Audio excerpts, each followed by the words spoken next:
주시는 하나님의 말씀, 구약성경 창세기 45장 15절까지 말씀 교독해서 읽겠습니다. 요셉이 시종하는 자들 앞에서 그 점을 억제하지 못하여 소리질러 모든 사람을 자기에게서 물러가라 하고 그 형제들에게 자기를 알리니 그때 그와 함께한 다른 사람이 없었다. 요셉이 큰 소리로 우니 애굽 사람에게 들리며 바로의 궁중에 들리더라. 요셉이 그 형들에게 이르되 나는 요셉이라. 내 아버지께서 아직 살아계시니까 형들이 그 앞에서 놀라서 대답하지 못하더라. 요셉이 형들에게 이르되 내게로 가까이 오소서. 그들이 가까이 가니 이르되 나는 당신들의 아우 요셉이니 당신들이 애굽에 판 자라. 당신들이 나를 이곳에 팔았다고 해서 근심하지 마소서, 한탄하지 마소서. 하나님께서 생명을 구원하시려고 나를 당신들보다 먼저 보내셨나이다. 이 땅에 2년 동안 흉년이 들었으나 아직 5년은 밭갈이도 못하고 추수도 못할지라.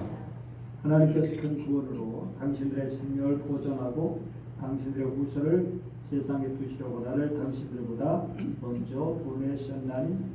그런즉 나를 이리로 보내기는 당신들이 아니요 하나님이시라. 하나님께서 나를 바로에게 아버지로 삼으시고 그 온 집의 주로 삼으시며 애굽 온 땅의 통치자로 삼으셨나이다. 당신들은 속히 아버지께로 올라가서 아뢰기를 아버지 아들 요셉의 말에 하나님께서 나를 애굽 전국의 주로 세우셨으니 지체 말고 내게로 내려오사. 아버지의 아들들과 아버지의 손자들과 아버지의 양과 소와 모든 소유가 고센 땅에 머물며 나와 가깝게 하소서. 흉년이 아직 5해가 있으니 내가 거기서 아버지를 공양하리라. 아버지와 아버지의 가족과 아버지께 속한 모든 사람에게 부족함이 없도록 하겠나이다 하더라고 전하소서. 당신들의 눈과 내 아우 베냐민의 눈이 보는 바 당신들에게 이 말을 하는 것은 내 입이라. 당신들은 내가 애굽에서 누리는 영화와 당신들이 본 모든 것을 다 내 아버지께 아뢰고 속히 모시고 내려오소서 하며 자기 아우 베냐민의 목을 안고 우니 베냐민도 요셉의 목을 안고 우니라. 요셉이 또 형들과 입맞추며 안고 우니 형들이 그제서야 요셉과 말하니라. 아멘. 예배를 드렸습니다. 그게 출신자들이 뜻과 힘을 모아서 그렇게 될 수 있게 되었습니다. 출신 중에 여러 명의 목사, 장로들, 교회 중직자들과 사회적으로 유력한 이들이 배출되었습니다. 어제 기념품으로 우산과 그리고 수건과 그리고 기름 등을 나눠냈고 25,000원이나 되는 뷔페 음식도 준비했습니다. 물론 1인당입니다. 물론 기름을 제외하고 나머지 것들은 골짜기 있는 교회로서는 감당할 수 없는 것들입니다. 그런데 그게 출신인 그리고 사업가인 방기경 장로께서 1,000만 원을 기꺼이 희사해서 가능하게 되었습니다. 피폐도 김천에서 중평까지 불러서 보고 싶게 되었고요. 장로님 교회에 이제 3,000평의 대지를 기부하고 또 멋지게 건축까지 있는데 김천은 베델로 교회입니다. 장로님 회사가 이제 대방이라고 하는 회사인데 대는 그때자고 방이라는 것은 자기 성씨가 방이니까 그렇게 붙이기도 하고 또 하나는 방은 우리가 거하는 또 물건을 놓는 그런 창고 같은 의미, 큰 방이다, 큰 창고, 큰 곳간이다, 그런 의미도 담고 있습니다. 그런데 어리석은 부자는 자기가 이제 열심히 농사져서 얻은 것을 거기 잔뜩 쌓아놓고 자기만을 위해서 그렇게 살려고 했지만 이 장로님은 그 곳간을 채워주시는 분은 하나님이시다. 그리고 그 국가를 항상 열어서 하나님께서 원하시는 대로 하나님의 뜻대로 주님의 나라를 위해서 또 죄 없는 교회를 위해서 이웃을 위해서 항상 이렇게 쓰고 있는 그런 장로님입니다. 그래서 어떤 분이 그런 얘기를 해요. 이분은 돈을 따라가는 추한 인생이 아니라 돈이 장로님을 따라가는 그런 인생이다 라고 하는 거죠. 참 아름다운 이야기가 아닐 수 없죠. 네, 지금 묻지마 폭행 살인 사건이 많이 일어나고 있습니다. 마치 유행처럼 이것저것에서 살인하겠다는 게시물이 올라오고 있습니다. 그래서 사회가 불안하고 불신의 분위기가 만연해지고 있습니다. 이런 사회적 병리의 현상을 그 원인을 다양하게 진단할 수 있겠지만 과거 자신도 모르는 사이에 트라우마를 경험했던 것이 사회적 불만으로 나타나면서 이러한 폭력과 살인 사건이 일어나는 경우도 있을 겁니다. 트라우마라고 하는 것은 고통스러운 사건을 겪으면서 생기는 지속적인 감정의 반응, 우리의 감정을 지배하는 기억, 사람들이 경험하는 정신적인 상처입니다. 원래는 라틴어로서 그냥 큰 상처를 뜻하는 뜻인데요. 의학적으로 외상이라고 하고 심리학에서는 정신적 외상, 영구적인 정신 장애를 남기는 충격으로 이렇게 사용하고 있습니다. 이 트라우마가 이제 오래 지속되면 수치심이 생기고 무력과 극심한 두려움을 느낄 수가 있습니다. 그래서 자기 감정을 관리하는 데 어려움을 느끼죠. 감정 조절 장애가 발생하죠. 그리고 자신에 대한 부정적인 감정을 가지면서 자존감이 떨어지게 되고 특별히 다른 사람을 신뢰하지 못해서 오는 두려움으로 대인관계에 심각한 문제가 야기되고 이처럼 우리가 경험한 충격적인 사건은 그 사람의 전 인생을 파괴할 수도 있고 심지어는 그 폭력성이 타인에게 지울 수 없는 상처를 주기도 합니다. 그래서 이러한 정적인 그런 심리는 치료받아야 하는 것이죠. 성경에도 나이가 어린 나이에 도저히 감당할 수 없는 충격적인 사건을 경험한 그런 이야기가 나옵니다. 한 번이 아니라 여러 번 경험하면서 그야말로 좌절감과 분노로 가득했을 법한 한 사람의 이야기가 나오죠. 그런데 놀라운 것은 그런 트라우마를 극복하고 매우 건강하고 아름다운 모습으로 초월적인 삶의 태도를 보였다는 것입니다. 그가 누구일까요? 그는 다름 아니라 오늘 본문에 나오는 요셉입니다. 어떻게 그러면 요셉은 그런 태도를 볼 수 있었을까? 요셉은 그야말로 아버지 이제 야곱의 특별한 사랑을 받았죠. 그리고 특별한 꿈을 꾸었습니다. 그런데 이것 때문에 형들의 시기 질투를 한 몸에 받게 되고 결국 형들의 손에 의해서 이집트의 종으로 팔려갔습니다. 그야말로 이루 말할 수 없이 추락한 인생이 되었죠. 그럼에도 성실하게 일을 해서 그래도 이제 살만하게 되었는데 어느 날 그 집 주인이자 이투 왕의 경호 실장이었던 보디발의 아내 유혹을 받아서 결국 파렴치범으로 몰려서 감옥에 갇히는 신생가입니다. 자기는 광야에 뿌리쳤지만 그것이 자기에게 화가 되었던 거죠. 그런데 놀랍게도 이러한 요셉이 극적으로 애굽의 국민 총리가 되고 마침내 형들을 만나게 되었습니다. 물론 형들은 자기 동생이 총리까지 되었다는 것을 상상도 할 수가 없죠. 그래서 알아보지 못했지만 요셉은 한눈에 자기 형들이라는 것을 알아볼 수가 있었습니다. 그래서 처음부터 자기가 누군지 밝히지 않고 이 형들의 과연 진실이 있는가, 형들이 달라졌는가, 형들의 마음이 어떤가를 확인하고 싶었던 거죠. 그 과정에서 형들로서는 황당하고 두렵고 긴장되고 답답하고 억울한 일들을 겪게 되기도 합니다. 그런 가운데 자신들의 죄악을 되돌아보게 되고 진정 아버지와 동생 베냐민을 사랑하는 사람이 되었다는 것을 보여줍니다. 특별히 그 대표적인 그런 사람이 바로 유다이죠.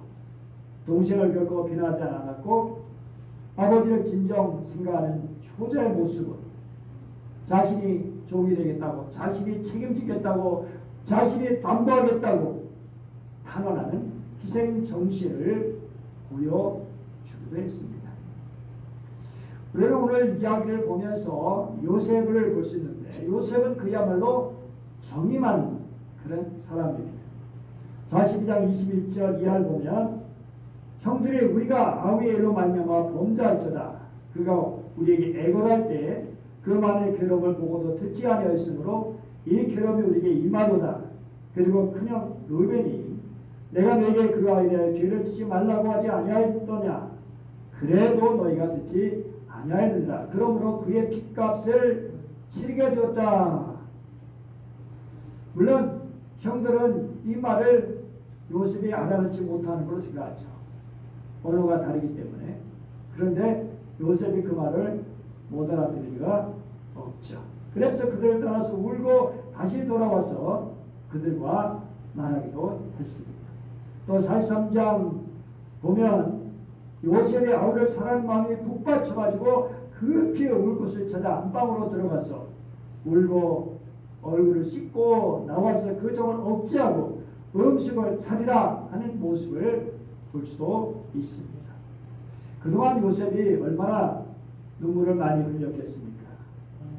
성경 마치 요셉에게 큰 상처가 그렇게 없었던 것처럼 자연스럽게 그려주고 있지만 그가 물없는 구덩이에 빠졌을 때, 노예로 팔릴 때, 낯설고 물서는 애굽 땅에 와서 노예 신세로 살아가야 했을 때, 주인 하나님을 강간하였다는 파렴치벌이라는 억울한 누명을 쓰고 감옥에 갇히게 되었을 때 꿈을 잘 해몽해 주었는데, 그래서 자기를 감옥에서 건져내달라고 부탁한 그 바로왕의 술 맡던 관원장이 감옥에서 나가서는 싹 잊어버린. 그래서 2년이라는 세월이 흐르게 됐을 때 그동안 얼마나 요셉은 괴롭고 힘들고 눈물을 많이 흘렸겠습니까? 그런데 하나님께서 그 모든 것을 지켜보고 계셨다는 것입니다. 요셉이 억울함도 힘들고 고달픔도 요셉의 그 아픈 마음, 그러면서도 그런 것들 이겨내면서도 성실하게 살아가는 그런 모습.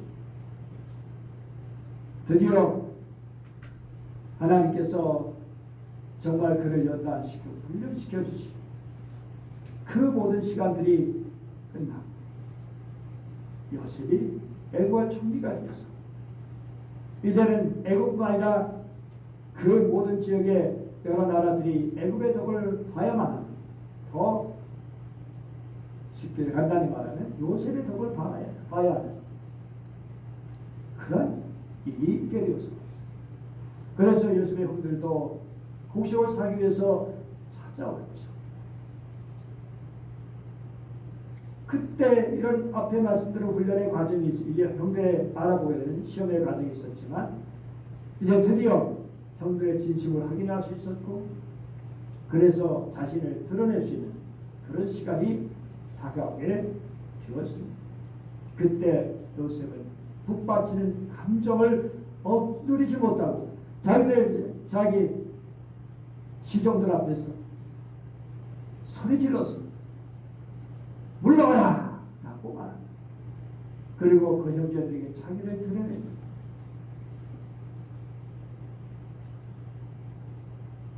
정말 얼마나 울었는지 이게 웬일이야? 이 궁궐에서 다른 사람도 그 소리를 듣고 놀랐죠. 여러분, 인간에게 여러 가지 감정이 있습니다. 그 중에서 눈물은 사람이 인간 감정의 최고봉이다 라고 라고 말할 수 있습니다. 그런데요, 눈물은 참 재밌어요. 사람이 슬픈 일을 당하거나 그것을 목격했을 때도 눈물을 흘리고, 기쁨과 감격적인 일을 성취하거나 그것을 목격했을 때도 눈물을 흘리거든요.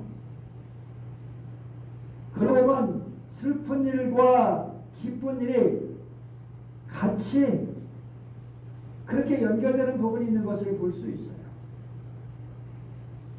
그렇기 때문에 눈물이라는 것은 없어야 할 것도 아니고 부끄러운 것도 아니고, 우리가 슬픈 일을 당해서 눈물을 흘릴 때 그 눈물은 슬픔을 정화하는 눈물이 될 것이고, 우리가 괴롭 때문에 눈물을 흘릴 때 그 눈물은 상처받아 무거운 마음에서 비상 탈출구를 열어주는 눈물이 될 것이고, 우리가 연민으로 인해서 눈물을 흘릴 때 그 눈물은 인격 성장을 촉진하는 눈물이 되고, 우리가 감격과 기쁨으로 눈물을 흘릴 때 그 눈물은 받은 감격을 오래 지속시켜 주도록 하는 눈물이 될 겁니다. 특별히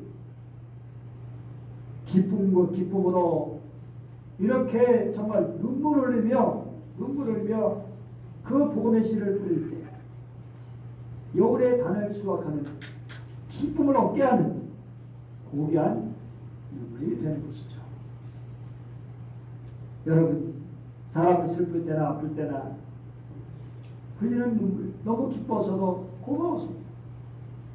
여러분, 얼마나 많은 눈물을 흘려보셨습니까? 살아오면서 어떤 때 눈물을 흘려보셨습니까?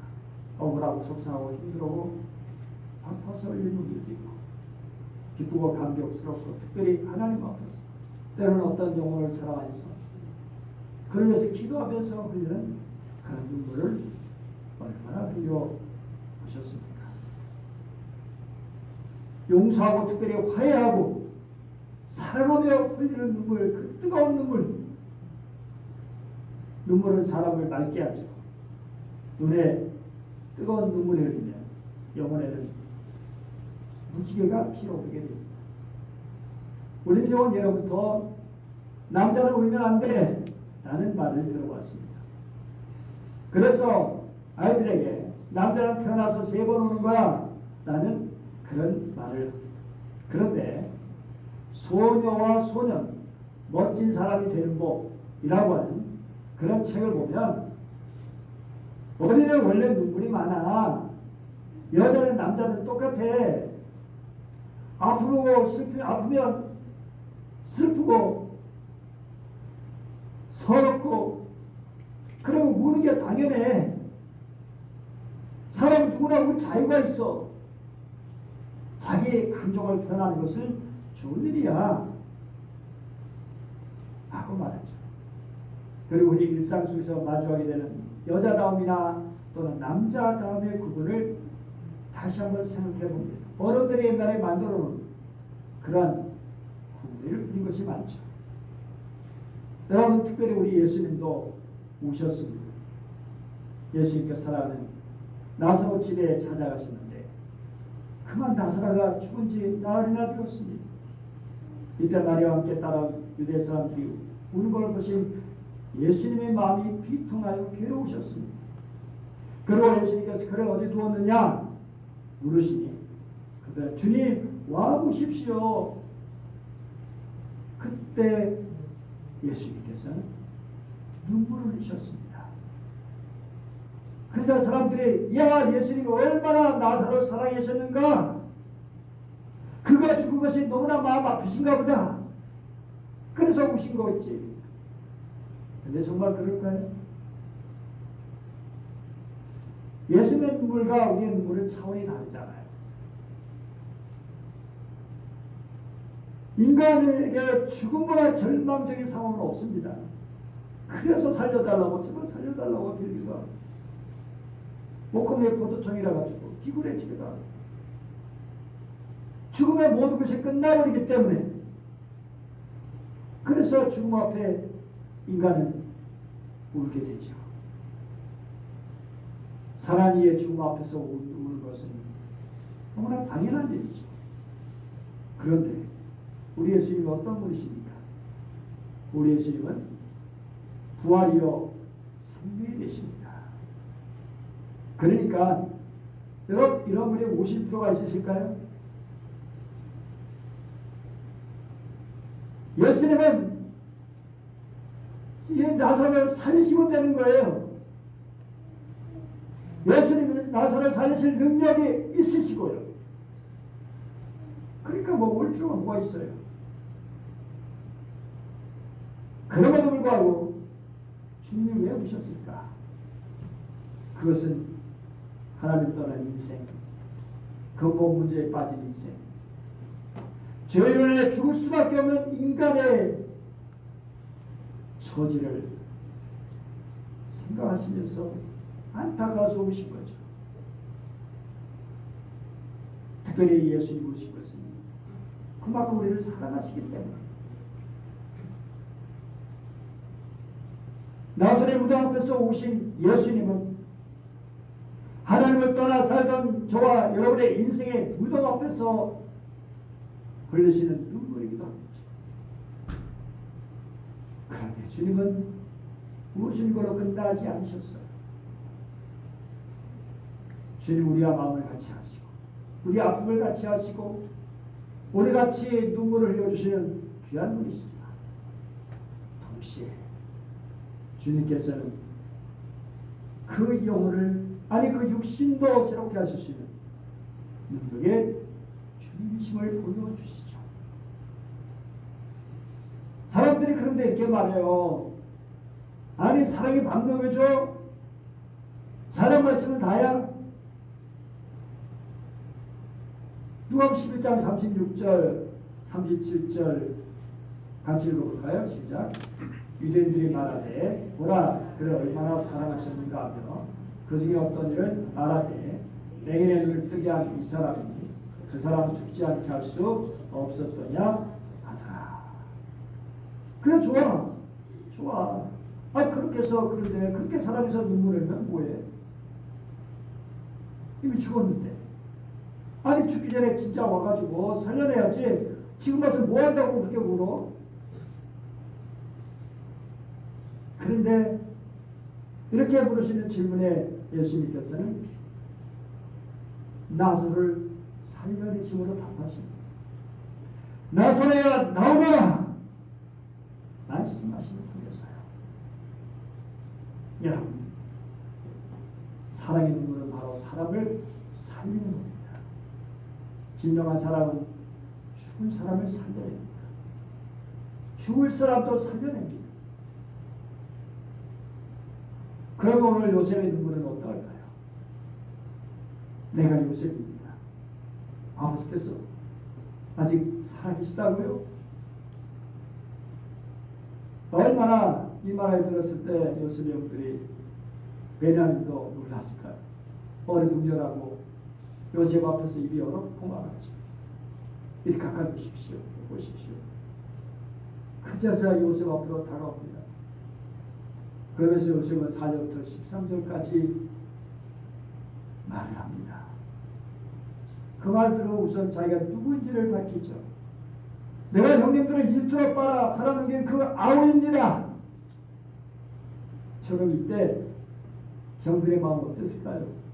그야말로 얼어붙었을 거예요. 자기들이 팔아넘긴 그 요셉, 하늘이 무너진 것 같은.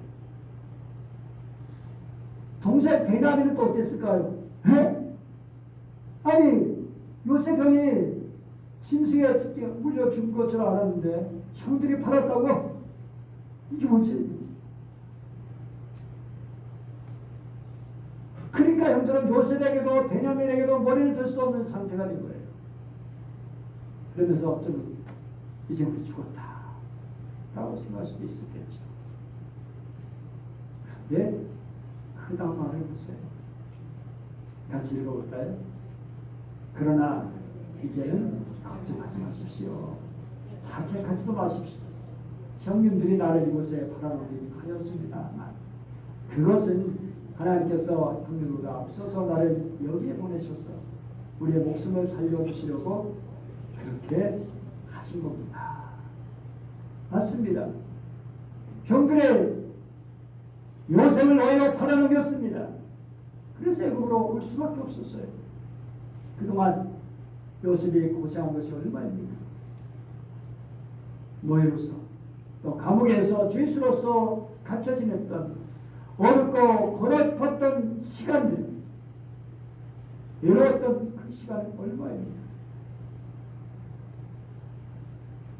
그런데 요셉은 자기를 그처럼 그렇게 만들었던 그 장모인들 만난 자리에서 하나님께서 나를 살리셨습니다. 나에게 이처럼 복을 주셨습니다. 하나님께서 우리를 살리시려고 그리하셨습니다. 그러니 근심하지 마십시오. 한탄하지도 마십시오. 여러분, 이게 쉬운 일일까요? 유다 형들을 다 용서한다는 얘기인데 어떻게 그럴 수 있습니까? 자기 생애를 철저히 짓밟았던 형들. 그런데 그가 이렇게 말할 수 있는 것은 모든 일을 합력하여 선을 이루시는 하나님의 섭리를 받아들였기 때문이죠. 그의 아픈 과거사를 기구한 운명의 장난으로 치부하지 않고 오직 하나님의 뜻과 경륜을 이해했기 때문에 자기를 그렇게 버린 형들에게 관대할 수 있었죠. 그리고 동시에 그의 깊은 상처로 치유할 수 있었죠. 사랑하는 요셉에게 잘못이 뭡니까?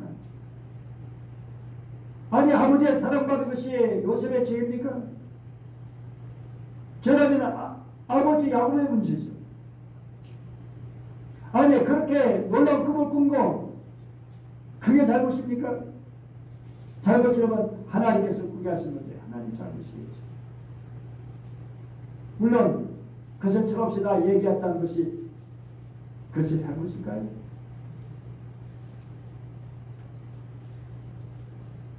그런데 그는 그로 인해서 많은 어려움을 겪었지만 그 외에 하나님의 섭리가 있다고 믿어지지 않게 되었습니다. 7절 8절 같이 읽어볼까요? 시작. 하나님이 큰 권으로 당신들의 생명을 보존하고 당신들의 후손을 세상에 두시려고 나를 당신보다 먼저 보내셨나니 그런즉 나를 이리로 보낸 이는 당신들이 아니요 하나님이시다. 하나님이 나를 바로에게 아버지로 삼으시고 그 온 집의 주로 삼으시며 애굽 땅의 통치자로 삼으셨나이다. 이게 바로 애굽의 총리가 된 요셉이 사시나무 떨듯이 떠는 형들에게 한 말입니다. 그리고 이런 형들을 위로합니다. 근심하라. 포기하지 마십시오. 이게 모두 다 하나님의 작품입니다. 여러분에게도 이러한 신앙이 필요합니다. 성리신앙. 누가 보내도 역사의 주인은 하나님이십니다. 비상적으로 보면 인간이 지금부터 현실을 중으로 역사를 요리하는 것 같지만 그러나 인간의 그 모든 일 뒤에 보면 하나님의 손길이 있다는 것을 우리는 기억해야 합니다. 아무리 악인들이 반미치고 활기치고 악인들의 제멋대로 그래서 의인들을 괴롭히고 세상을 무난히 할지라도 그러나 결국 하나님이 다 보시고 있고 하나님이 역사하시고 하나님이 심판하십니다. 요셉이 어떻게 해서 그렇게 애굽의 총리 대신이 될 수 있었을까요? 형들이 시기 질투하지 않았다면, 형들이 노예롭하지 않았다면, 그리고 파렴치곡으로 몰리지 않았다면, 그리고 그 술 맡은 관원장이 2년 동안 잊어버리지 않았다면 요셉은 결코 애굽의 총리가 될 수 없었습니다. 하나하나 사건들이 요셉에게는 가슴 아프고 고통스러운 일들이지만 그러나 하나님의 손으로 말미암아 그런 것들이 모두 합력해서 하나님의 귀한 뜻을 이루는 요셉을 총리가 되게 하는 그런 소재가 되었던 것입니다. 그러면 이러한 것들을 깊이 깨달은 요셉으로서 어떻게 형들에게 화를 낼 수 있겠습니까? 어떻게 형들에게 복수할 수 있었겠습니까?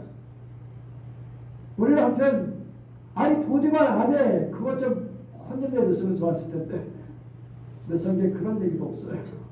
그런 얘기도. 나를 왜 파렴치로 몰라? 이 보디발 안에가 얼마나 두려웠을까요? 총리가 되었을 때 벌벌 떨었을 텐데 사람들 우리는 개인적인 역사, 민족이라는 그런 모든 역사 하나님의 손으로 누릴 때 고난과 시련을 능히 이겨낼 수 있습니다. 용서하시고 사랑할 수 있습니다. 하나님을 사랑하는 자에게는 그 어떤 고통, 불행, 저주 같은 일조차도 은혜가 되고 복이 되고 여러분 9절 13절 말씀 보시죠. 11절 특biệt 흉년이 아직 5해나 더 계속됩니다. 제가 여기서 아버지를 모시겠습니다. 아버지와 아버지의 집안과 아버지의 딸린 모든 식구가 아쉬울 것이 없도록 해드리겠습니다. 그러면서 그렇게 여쭈어달라 그 형들에게 부탁합니다.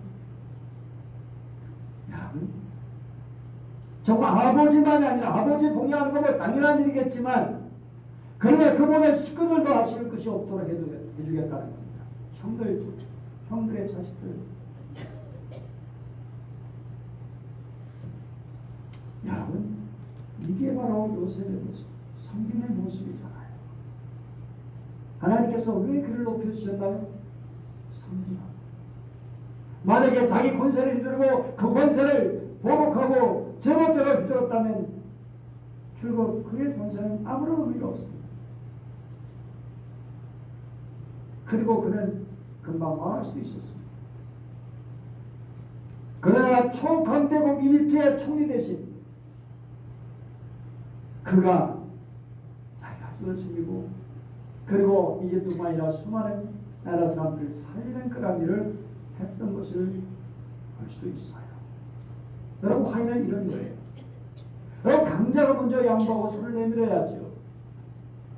주님의 제자들의 발을 씻겨주셨습니다. 주님의 섬겨주셨습니다.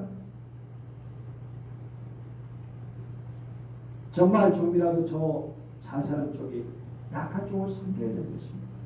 왜 투자가 되겠느냐? 섬기기 위해서입니다. 하나님께서 부자가 되게 하시는 것은 섬기기 위해서입니다. 약한 자들 섬기라. 이것을 아는 것이 복입니다. 14절 15절 같이 읽어볼까요? 자기하고 베냐민의 목을 안고 오니 베냐민도 요셉의 목을 안고 오니라. 요셉은 형들과 입맞추며 안고 오니 형들이 그제서야 요셉과 말합니다. 여러분 하나님의 이야기는 끝이 좋아요. 끝이 좋아요. 하나님의 이야기 얼마나 아름다운 이야기입니까? 우리 주님께서 보여주시는 이야기. 우리 예수님께서 뭐라고 말씀하셨죠? 마태복음 5장 46절 너희가 너희를 사랑하는 사람만 사랑하면 무슨 상을 받겠느냐? 세례도 그만큼은 하지 않느냐? 47절 또한 너희가 너희 형제나 자매들에게만 인사하면서 지내면 남들보다 나을 것이 무엇이냐? 이방 사람들도 그만큼은 하지 않느냐? 그 다음에 같이 읽어보죠. 그러므로 너희 하늘 아버지께서 완전하신 것 같이 너희도 완전하라. 무슨 말이에요? 그렇게 살아가요. 정말 가까운 사람만 그렇게 잘 해주지만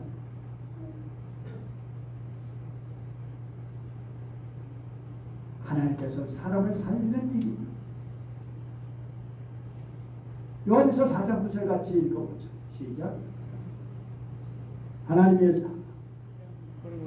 사랑이 우리에게 이렇게 나타난 바 되었으니 하나님께서 자기 독생자를 세상에 보내시면 그로 말미암아 우리를 살리려 하십니다. 사랑하는 여러분, 주님은 우리를 살리시기 위해서예요. 우리를 살리시기 위해서 이 땅에 오셨습니다. 그래서 그 모진 십자가까지 지시고 죽기까지 하신 것입니다.